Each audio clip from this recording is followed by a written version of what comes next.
Well, for now, though, to discuss this worrying trend and increasing number of Nigerians in Chinese jails, I'm now being joined on the news at 10 by the founder, Patriotic Citizen Initiative, Mr. Osita Osemene. Thank you so much for joining us on the news at 10. Thank you very much. We saw a bit of you there in Deji's report. From the interactions you've had with some of the families and the inmates themselves, what is the situation? How bad is it? Tell us.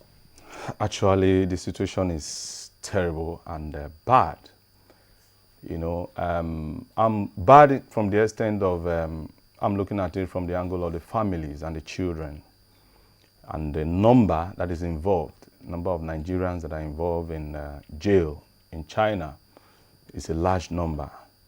It's something that I feel that we cannot overlook. Something that I feel that we should look into, and that is what actually the wives and the children are really crying for. They need assistance. They need help. They need possibly the Nigerian government and the Chinese government to listen to them. Looking at some of the statistics that in Deji's reports, we're looking at 360 convictions. And then we see Nigerians go abroad talking about greener pastures, etc. How does it end this way, in being roped in drugs, illicit trades, and etc.? What do you think is responsible for this? Actually, we have seen a situation in Nigeria where people capitalize on the situation of the country.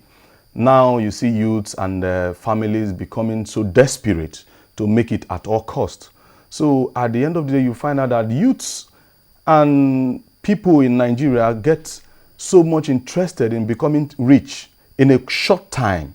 So whatever comes their way, you see people now falling into deception, misinformation, and as a result, you see some of them, from my findings, I found out that some of these people that went to China, most of them did not carry drugs from here. Some of them actually went into drugs while they got there. They were not really told that they were going to carry drugs. So you have cases of people misleading them? Yeah, misleading them and sending them into all these things. Because from my investigation, their wives and their children, they didn't know. They told their wife they were going to buy shirts. Some told their wife they were going to buy recharge cards and handset chargers and whatever. That is what they sell. They have shops here. You could see a woman that the son was into tiles. That is the impression the families they have. Why do they end up giving this wrong impression? Because it becomes difficult for you to then say, oh, the families need help, etc. If they aren't telling the truth in the first place to the government of what has actually gone wrong with them being there. No. The situation there is that some of them got in there. Actually, desperation is one factor. They want to get rich. By the time you tell a young Nigerian that is not doing well here, that when you get to Nigeria, I will sponsor you, that in a few days when you get to China, you sell whatever materials I'm going to give you, that you make some thousands of dollars, considering the situation he's going to make, without telling him the risk he's going to go through, he will take it.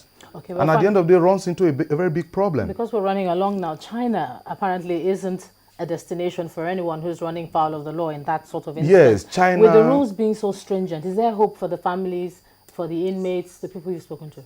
Yes, I don't see, from the angle of Chinese law, there is no hope when you look at it from there. But when you look at the relationship between Chinese and Nigeria, which we are really appealing to the Nigerian government to explore that, because we have a very strong relationship with them. Chinese citizens are everywhere in Nigeria. They are doing business, and considering the number of Nigerians that are involved in this situation, in this bad situation, I see a situation where Nigerian government should intervene and assist in whatever, because actually we are agitating for prison transfer.